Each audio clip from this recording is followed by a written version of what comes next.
Hey guys. Hey Chris. I'm speaking to the camera, but hey guys. This is me, Chris, from Source. We've got the No Access boys in. Got Pascal, Dan and Jace, and they are the main men at No Access. And they're here to talk about basically what they're up to, what their vibe is, and what No Access is and what they do. Yeah. So, goddamn welcome again. Thanks for having us, Chris. We do a little cheers. Again, let's do it again. Let's do it again. Let's do it. What are Cheers. you drinking? I'm drinking a G&T, mate. G&T. Chin chin. That's not real G&T though. Is it not? I can It's make gin and grapefruit. Yeah. gin and grapefruit. Good vibe. Is yours 5.5% though? 5.5. His is like 40 something. Bro. I know. I'm getting waved. No. Well, welcome. How you guys doing? Doing all right? Yeah, not too bad, man. Yeah. Not too bad. Trying to pass on the conversation that we're like. It's so weird to do it like serious after that. Who wants like what? How do you want to start this off? You want to talk about Chungking? Do you want to do that first? Chat about Chungking? Yeah, we can talk about some king. I feel like if anything, we should just give a bit of an intro, a bit of a context to ourselves, No like who we Access. actually are. Go for it. I'll let you introduce yourselves. Yeah. Yeah, go for it. So, we're No Access, basically. We've been running our shop probably for around, since the summer of 2017. So I think you could call that around 5.5 years, almost 6 years at this point. So we're all childhood friends. We've known each other for a real long time. And the way that No Access started initially was actually a bit of a funny kind of thing. Yeah. Because, me and Jace, we've known each other since we were about 12, 13 years old. And towards our mid-teens, we always talked about doing a clothing brand, something like that. We were in high school just, chatting about it. And came summer of 2017, I was studying in Toronto at that point. And I think it was probably around like 2, 3 in the morning for me, Toronto time. And Jason gave me a call just on my phone. And, at that point, we were chatting to each other about once a month, once every 2 months. So it's not like it was distance friendship, yeah. Yeah, so not like it was a random phone call, but he just called me. And he's like, yo, let's do it. I'm like, okay. Well, Let's do it. proposed the idea of starting up a clothing brand, yeah? Yeah. Okay, exactly. yeah. Because you were working in screen printing at the time, right? Yeah, so that's actually me working in screen printing was subsequent to us actually starting No Access. Okay. So this was summer 2017. He called me about, I'd say 2 to 3 weeks before we all came home for summer that year. And then we all came home, we started, talking about ideas, fleshing out what it is that we actually wanted to do, a general direction. But the funny thing is we didn't actually start off with the name No Access because, it was just a concept. We didn't actually have a name or a title for it. So initially we were actually running under the name Formidable. No, we're off limits. Off Limits, yeah. Off Limits? Yeah. Even Off White just came out. Oh, yeah, Yeah. you So were we're like screw Yeah, that. so we Yeah, run yeah, that, yeah. yeah. And then we were like formidable. Yeah. Formidable was not bad. That's Yeah. kind of cringy, right? Nah, it's just very offensive, like in terms of attack. It's very. It's like formidable. It's a pretty strong name, right? It's a strong yeah. name. Too many syllables. But No Access carries a very good vibe. I like that. It makes you... Well, there's a story about members only, right? That's how you... Yeah. Yeah. That's... Yeah. Yeah. That we were this guy Josh Dale, PRXZ in Hong Kong. He's part of members only. XXX's Sensation's crew.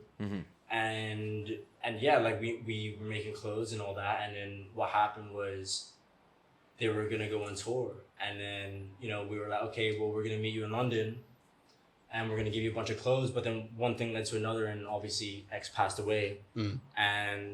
But then we were like, fuck it, let's continue. Can I swear? Yeah, of course Yeah. you can. Fuck it, yeah. let's continue. And then yeah, we No Access, but the name No Access is actually every creative who seeks validation is denied by external doubt, internal Okay. doubt of those who are validated.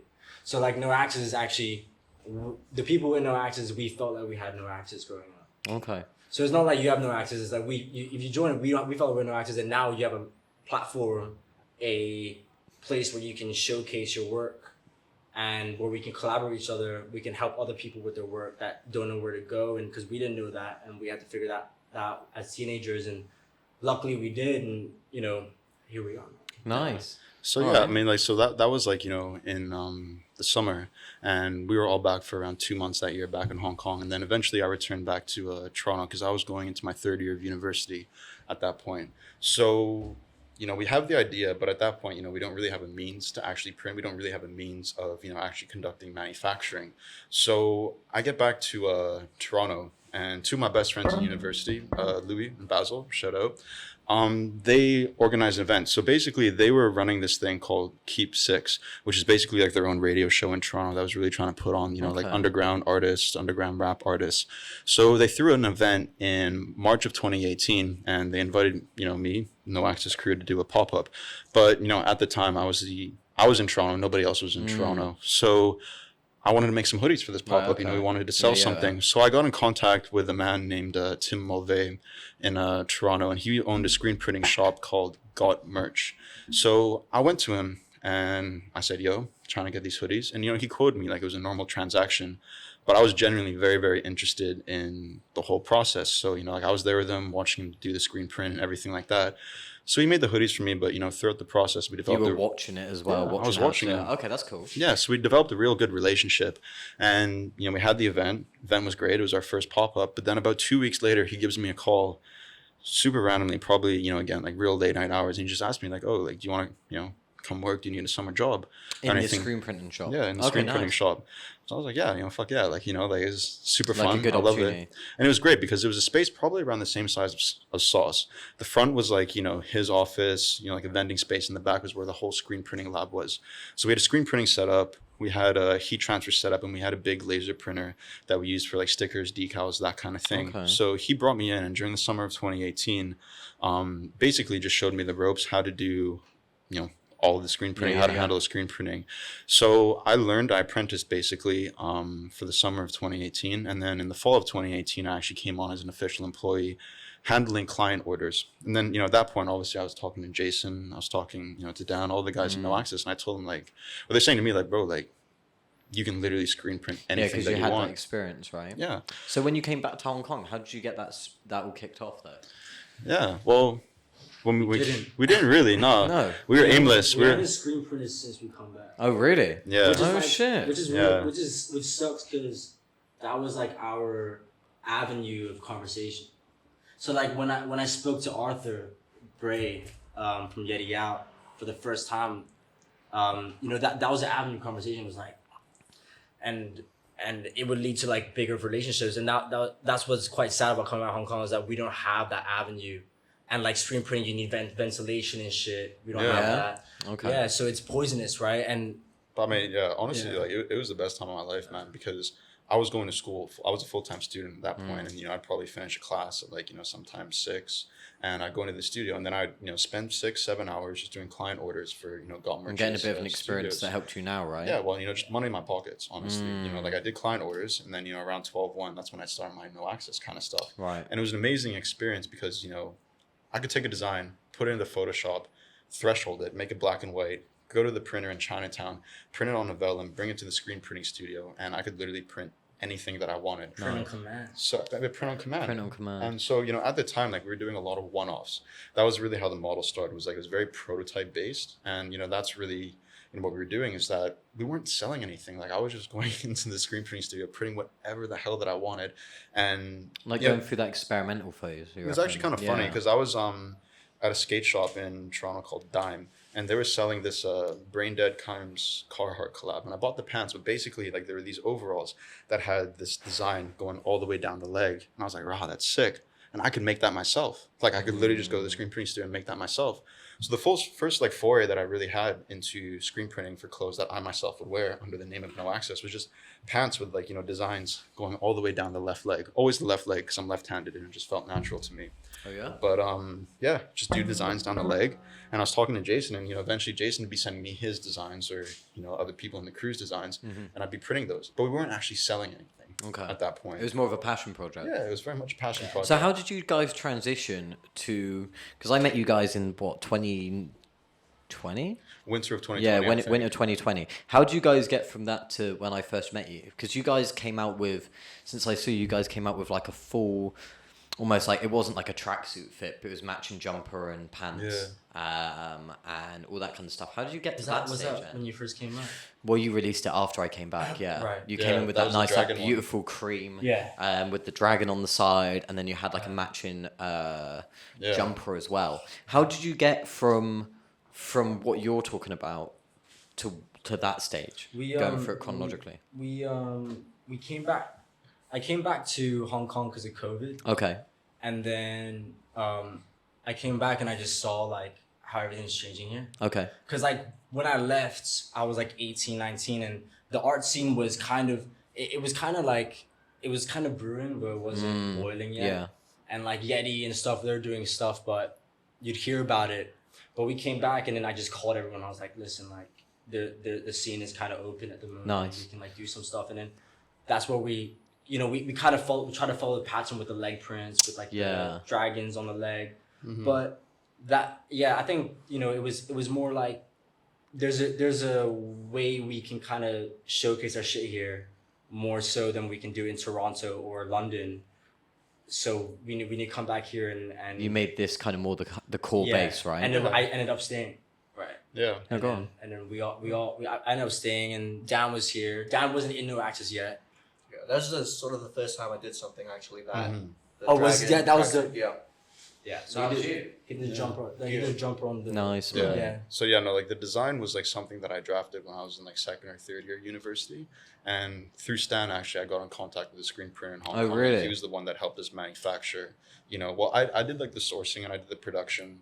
Of actually making the sweatpants, but then Stan put me in touch with a screen printer in Hong Kong that actually executed the print themselves. Nice. So that was like, like one of the hardest things, right? It's like we were adapting from a model where basically I had full autonomy in everything that I created in terms of the designs, in terms of the print quality. To them being really restricted. Yeah, to being very, very restricted. And, I think that was on one hand a hindrance, but also on another hand a big growth opportunity in the sense that, we came back, I came back on January 21st of 2020. Jace came back in around July. So I was initially like the first man on the ground in terms of like No Access at the time in terms of, what the crew actually was.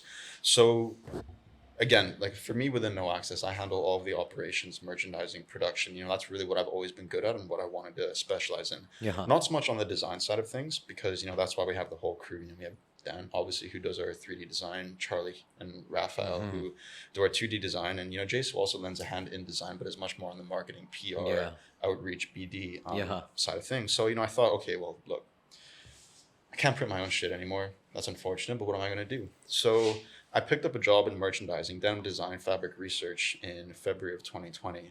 And, that was really for me just to understand more about supply chain management, how procurement works in, just terms of fast fashion, but, apparel in a general sense. So another one of our friends, or at the time, one of the core members of No Access, who still is actually Max Baer, put us in touch with a German manufacturer who then put us in touch with a sourcing company in Hong Kong.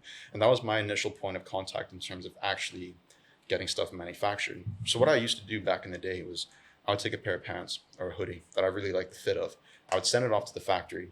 I'd tell them, just copy this, but use the fabric that I want and print the design on it that I want. Yeah. And, that's how we started doing things. So, the model changed where, we were removed from full autonomy over the creative process.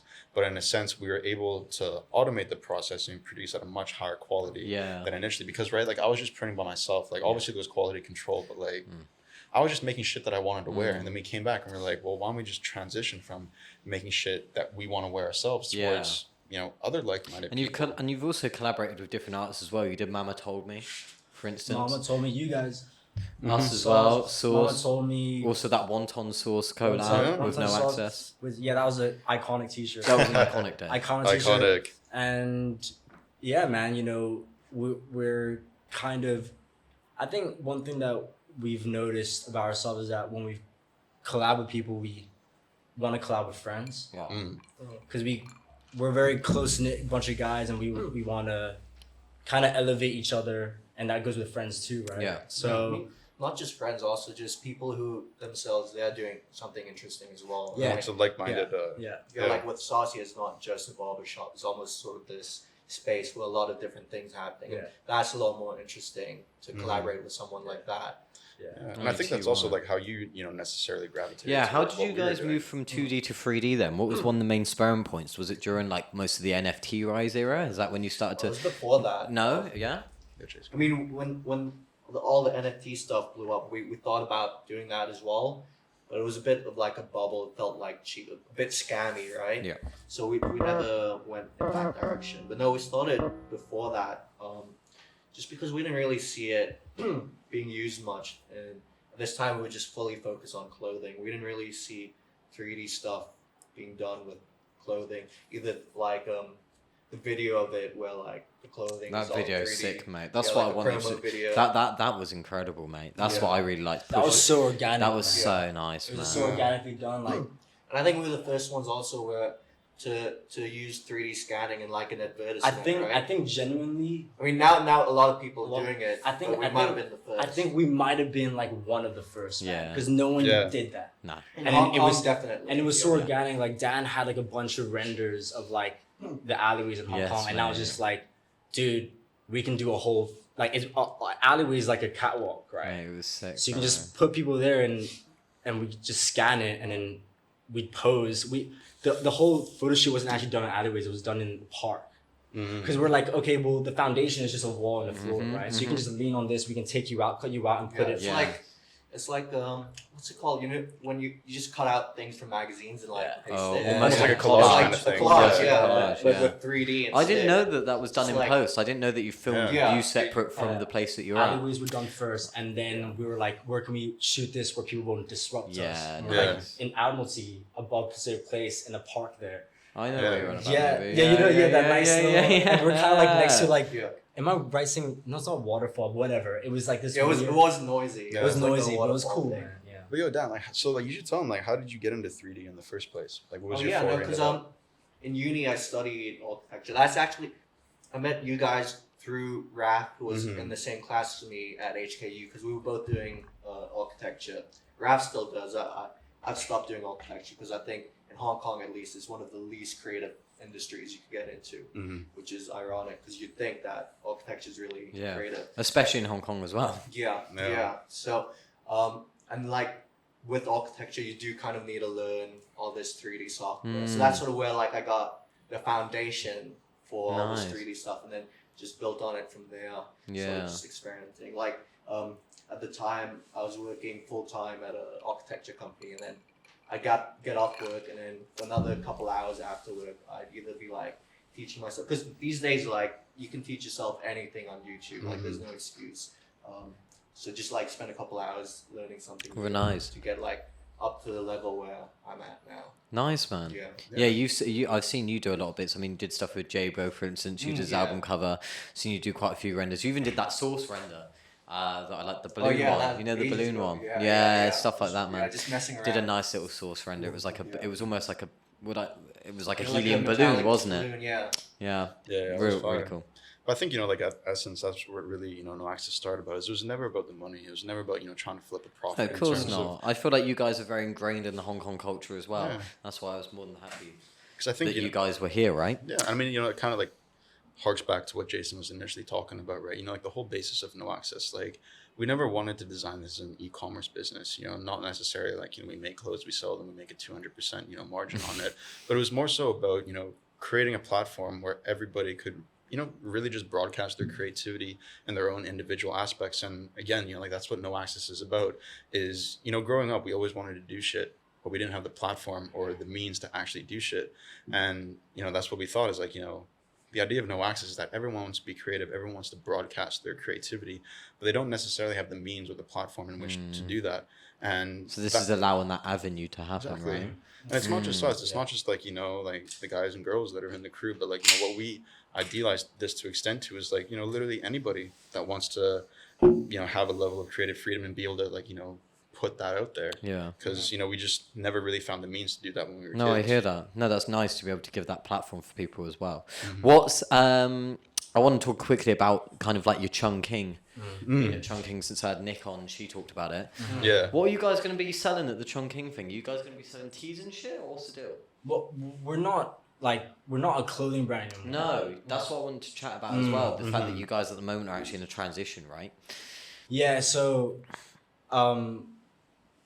it'll get to the chunking thing, but I think over the new year we realized that to put one t-shirt out, you have to do a bunch of designs, and we have to do some 3D designs, and we have to do the whole photo shoot, and you name it, right? Every avenue that we have in the group is used on this. So, we were thinking that,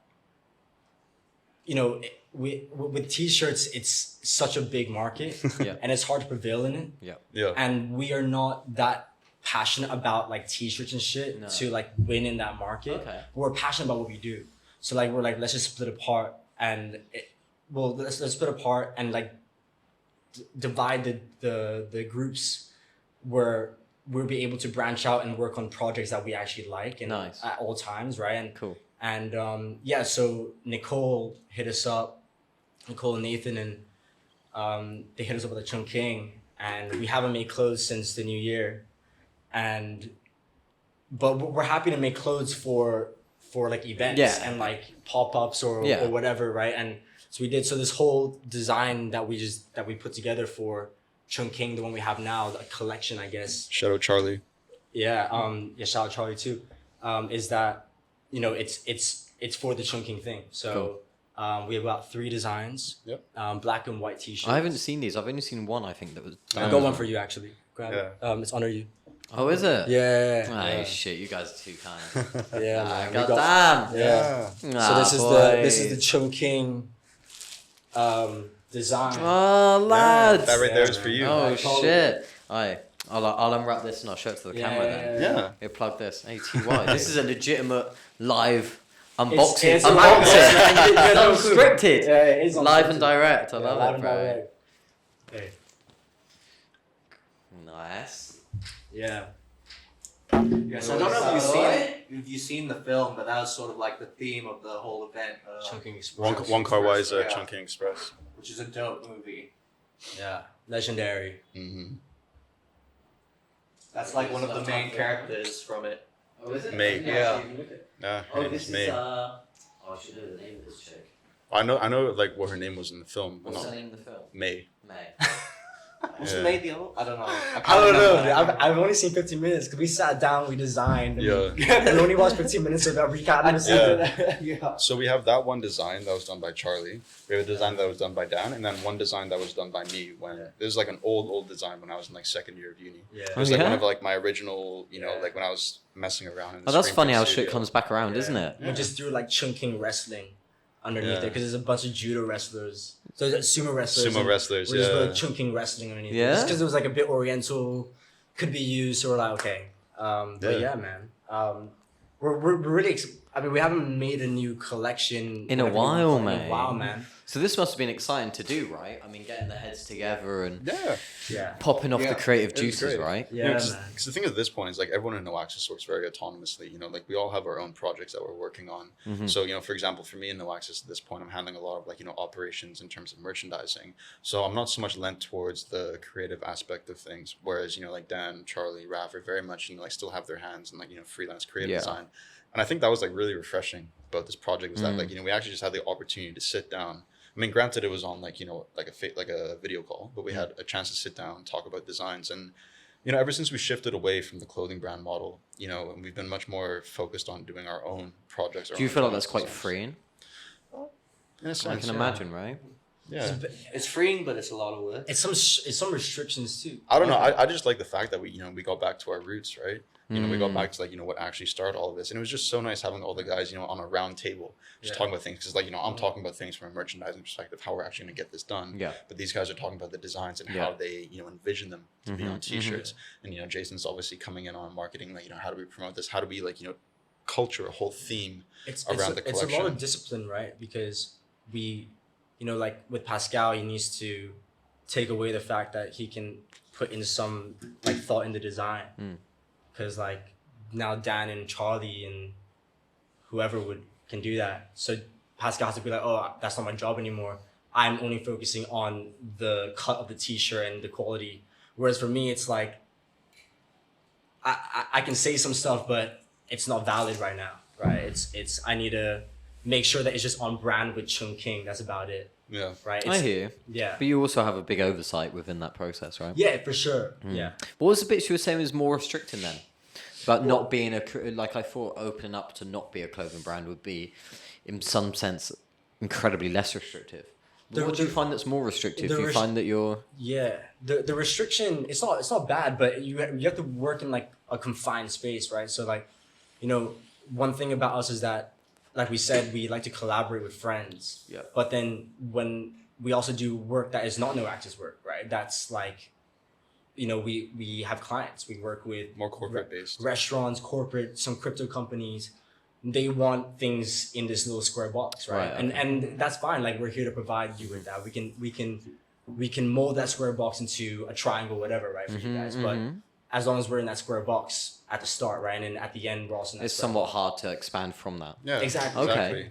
And I think that really harks back to the whole level of autonomy, which no access was really started upon. Is like freedom of expression, being able Yeah. to put out what it is that we wanted to do, and we still very much have that element. Do you ever- We're not complaining. We're not. Yeah, no, we want clients. It's a balancing. It's like a one for them, one for us, right? Because at the end of the day, it is good to build up bigger, more corporate clients, and it's good experience as well, and the money's good, sure.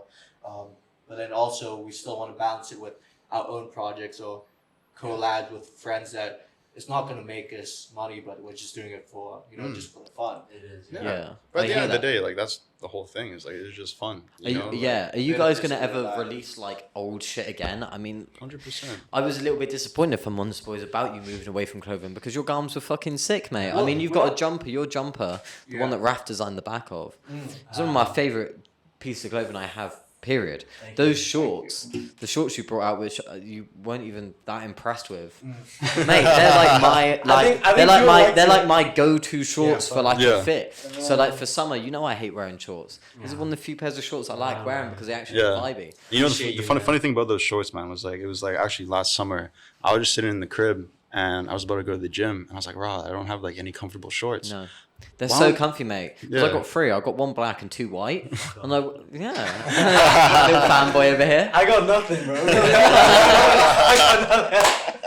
but that's nice, man. I was the guy complaining when it came out, but like people loved it. I was just I love it, mate. I literally so just- I wear one of the white ones at Yeah. home. I wear Critical. some, Yeah. But But I literally just made those shorts because I wanted something in the gym and that also said no access. Mate, they were sick, bro. Yeah. I love the cut. I love the fit. Yeah. You know how I hate wearing so we shorts. should make more. I think you should Yeah. make more, and I think you Yeah. should stock them here. And I think Yeah.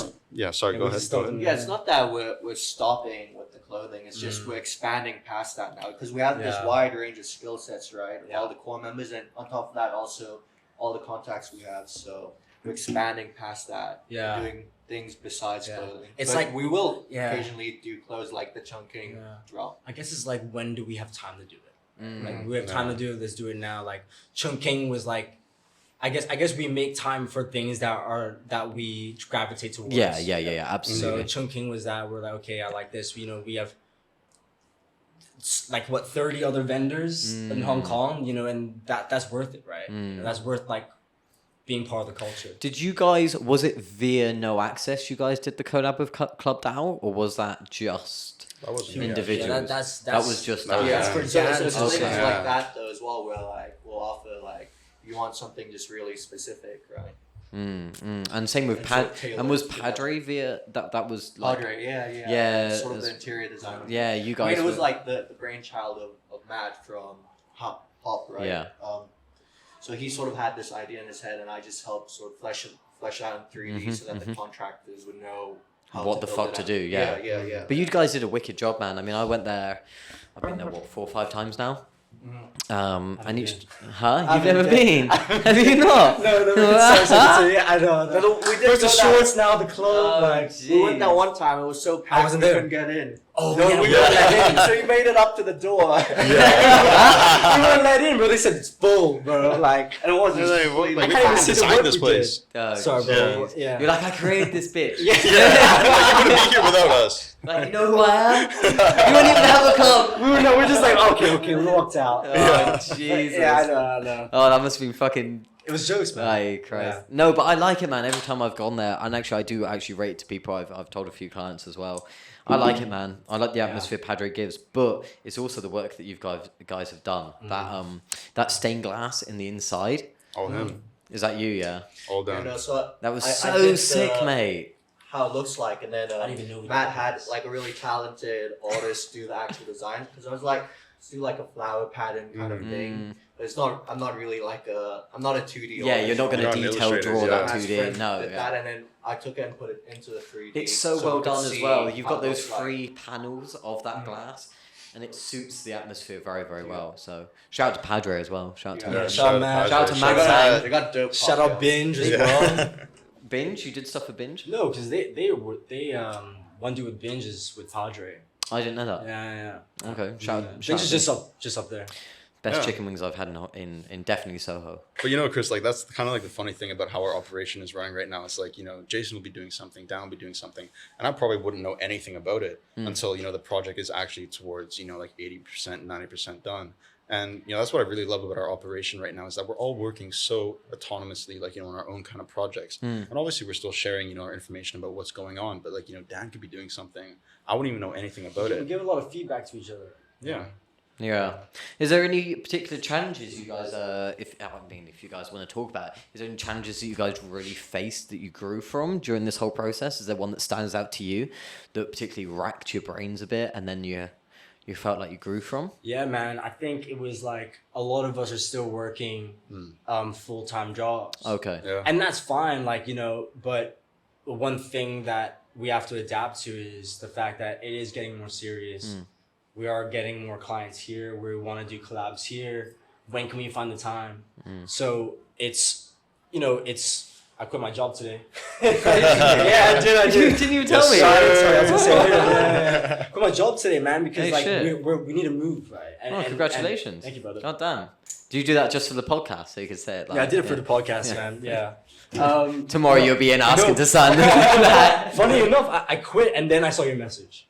Oh, yeah? Yeah. Yeah, Hey, man. shit, I it's saw meant I to saw be. like 10 minutes after. Shit. Facts, man. But yeah, and then so, you know, not all of us need to do it, but some of us need to do it in order to make sure shit's running right. You know, Yeah, welcome because- to the club.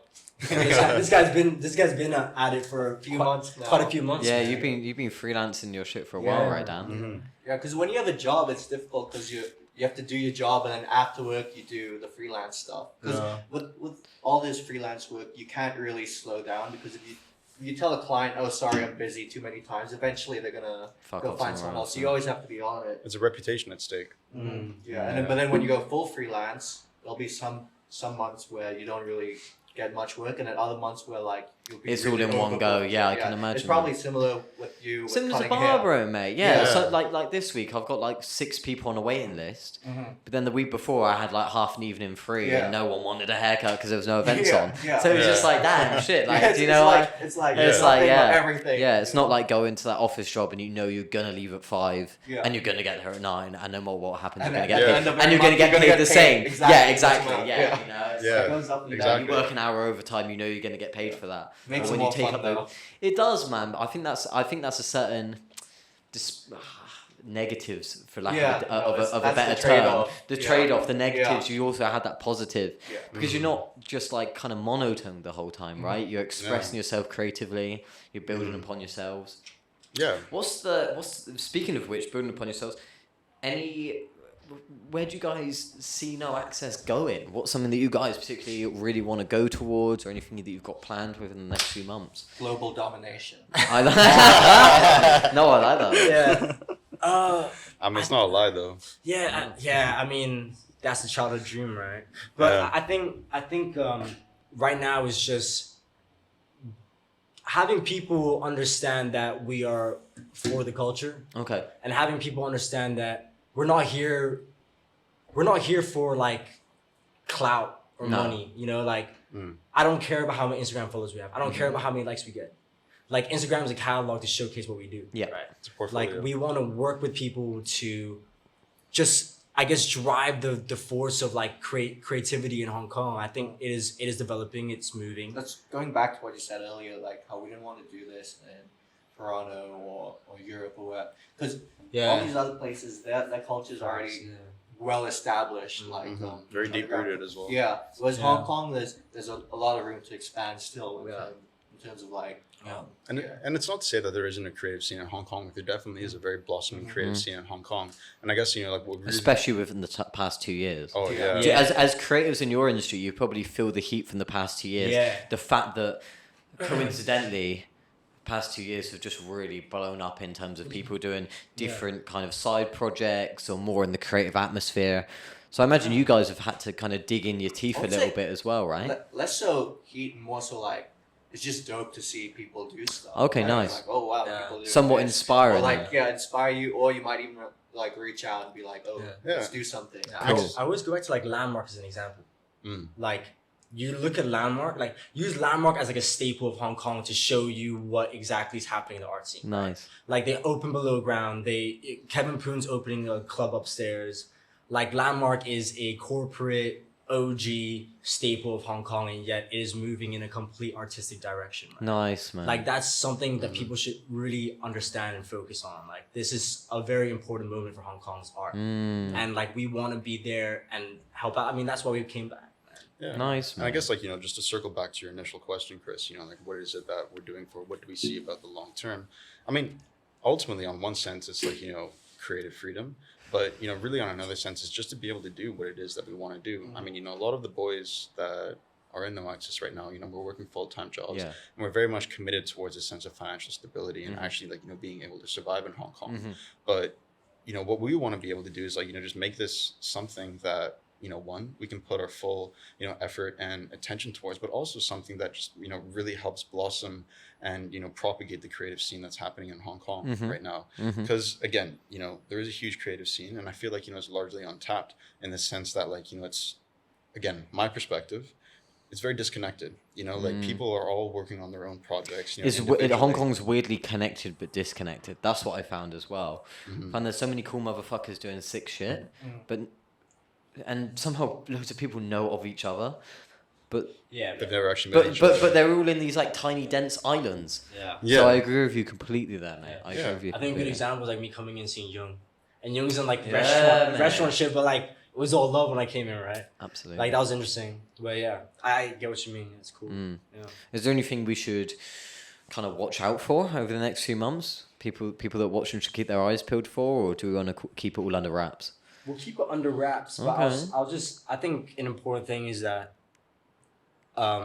we're here to, I guess, help out, man. Nice. Like we're here to help out. We have our skills, you have your skills, and let's just collaborate, man. Let's work together. Yeah, nice. Let's grow together. I think that's the message we want to spread. All rise each other up, right? If anything, man, like, we're here to stay.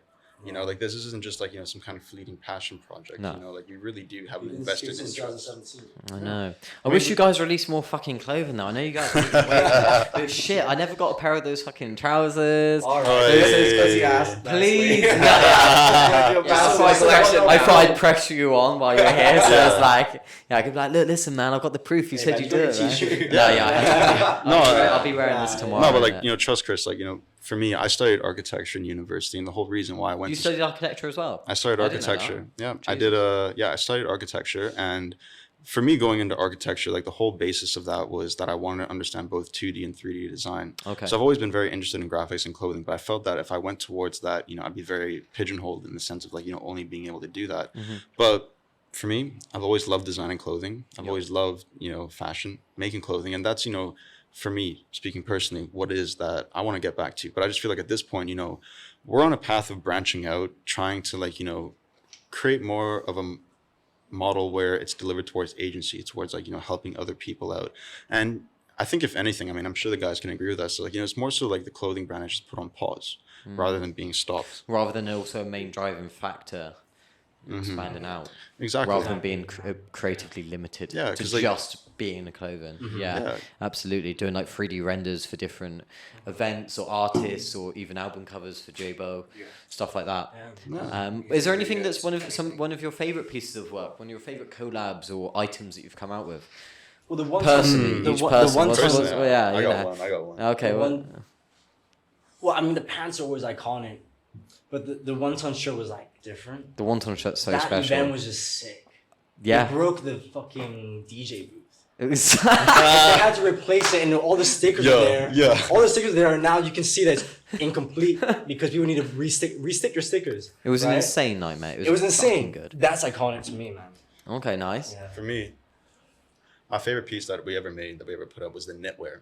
that we did. Yeah. So it was like this jumper, and basically I was in like when I was in Toronto, I did a lot of thrift shopping, and I came across this jumper one day, and I loved it to death. I absolutely loved it to death. And I was wearing it one day, and I was like, oh, it'd be pretty sick if I could have this in black. So I just went out to a factory, and I was like, I sent them the jumper, and I was like, can you just recreate this but in black? And then they did, and then we sold it, and I mean, we got very positive feedback on it. Yeah. Are you on about the knitwear with the no access round? Yeah, with the no access around. Yeah. Nice details. Very nice. Because I was actually inspired by the T-shirt that we did, where it was like no access around the neck. Yeah, the I've one that you got have. two of them, mate. Yeah. one of them's in like a plastic packet that Yeah. I'll save for another time, and the Yeah. other one that I wear, like of course the color ain't tight, but I like wait break till you out. blow up and then resell it on eBay. Yeah. We'll even So sign actually, it to I've got a Nicole Fierce chain still in its original Yeah. packaging, like a first No, edition the white chains one. are dope. And Yeah, I that's said to her, dope. I was Wait like, till this you is sell like, that yeah. Yeah. No, that no access. That is one of my favorite pieces of clothing I actually have. Yeah. Not to sound like a total fanboy, but genuinely, man, I love the fit on it. It suits me very well because it suits my fit, and I love that kind of high collar Yeah. trim around there, Yeah. banging little design on the back. You know, it was kind of funny, right? Like, so my best friend in university was a guy named Louis Andre, who goes by the video name Kublai. And when I was in Toronto, he was the guy that did all of our videos. We were roommates actually for about 12 months, but we were friends throughout the entirety of university. And when I started working in screen printing, you know, he would just send me designs that he wanted to get printed. And then I would make them for him, give them to him. But he's like, no, I'm not going to wear this. I'm like, bro, why? He's like, well, I'm just going to hold on to these until you guys blow up. And I'm just going to resell them. And I was like, yeah, cool. Shout out to Kublai. Yeah, shout out to Louis, bro. Honestly, love that guy to Shit. death. But he was actually one of the, like, you know, the founding reasons why I went so hard on no access when, you know, I had that in Toronto. Because the thing is, like, I was operating by myself there. Like, you know, obviously I had input from all of the guys, but you know, Louis was like really like, you know, the guy's like, nah, just do your shit, do your Good shit. Like, supporting you know, man. yeah, huge supporting guy. And he was like, you know, at the time that I was getting very invested into screen printing and printing my designs, he was getting very invested in videography. And we used to go out to like, you know, underground rap events. I would do the photograph and he would do the videography, and we would, you know, go out, you know, just basically sell our photos and videos. But he was always the kind of guy like, bro, just print your shit. Like so many times, like we'd just be chilling at the crib watching Naruto or like Tokyo Ghoul, like some animes, and he'd just pause in like, it was a sick graphic. He would screen cap the graphic. We would put it on Photoshop. We would change the threshold, and then I'd bring it next day to the print studio and just print that shit on a jacket or on a t-shirt. And I guess, you know, it's getting a little bit off tangent, but for me, like that's what I really loved about No Access and why I was so passionate about it in the beginning was because I always saw clothing as a form of kinetic art. You know, like if you essentially think about, you know, clothing as a canvas, something that you can wear, something that you can wear around. And that's what I've always loved so much about it, is that you can make art and you can wear it. You know, you can wear an art piece and walk around with an art piece on your chest. That's the power of fashion, eh? Yeah. What about you, Dan? What's one of your favorites that You you... know, I was gonna say the video I made, the Yeah, sky alleyway, nice, but then nice. Pascal brought up the knitwear because I totally Yeah. forgot about. Dude, I fucking love it because I went to Europe recently for like Last a month October, and a half, yeah. and I pretty much wore that every day. Like I did a Nice, road man. trip up Europe. Because like the fit is dope, it's just fucking comfy. The design's cool. You got the detail. And it's good quality as It's well. actually, yeah, that's my fucking favorite piece. Okay. To have it. Yeah. And we're actually able to manufacture that through another No Access member, Max, who put us in contact. Shout out And to he Max. was really, you know, shout out to Max. Like man. he was the guy that really gave us our footing towards actually producing in Asia. Mm. Like honestly, like he was the guy that gave us our initial contact that allowed us to branch out and meet other people that allowed us to produce and actually get to the point that we are today. Nice, mate. Yeah. Shit. Let me check what time we've got so I can see how we're doing. What are we on? We're on 43. Ooh. We're 43. I think we're doing... I mean, do you want to wrap up, lads, or do you want to keep going? Whatever you want to do, man. I mean, we've chatted about most stuff. Is there anything else you guys want to chit-chat, want to mention about No Access? Just that we're here to stay. You're here to stay? Yeah. You're giving all access to No We're Access? giving all access to no access, Yeah. and we're giving more access to no access. In the Yeah. I like future, that. so Shit. So yeah, man. I like that. Come work with us. Yeah, if you're Hit us watching up. and you want to do some sick shit, you know, Yeah, all dude. these guys' handles will be in the bottom bit, all their Yeah. links and stuff. I'll also overlay this with, if you need to send me your media. But I'll Alright, overlay yeah. this also We when got we're that. talking Yeah, about yeah, it. got that. It will pop Yeah. up. So yeah, Yeah, we'll do man. that. So links are down below. Shit. Yeah, we're point. Right down here. Right down Does it here. appear? It's gonna be like this. It's gonna be like this. Now, I've not got those edited. I want a banner. It will be- I want a banner right here. I want a banner right here. Just like my fingers right here. Make it fit in his fingers. I want Yeah. smoke clouds and poof. Explosion. You have your work cut out now for editing. No, thanks for having us, Chris. No, thank you guys for coming on. Dan, Pascal, Jace, thank you for coming through, boys. Love, worries, bro. man. This is No Access. I was Chris from On The Source. Thank you for coming through. Thank you. Thank you, everybody, for watching. Peace. Peace. Blessings. All Hey, right. hey. That was fucking sick.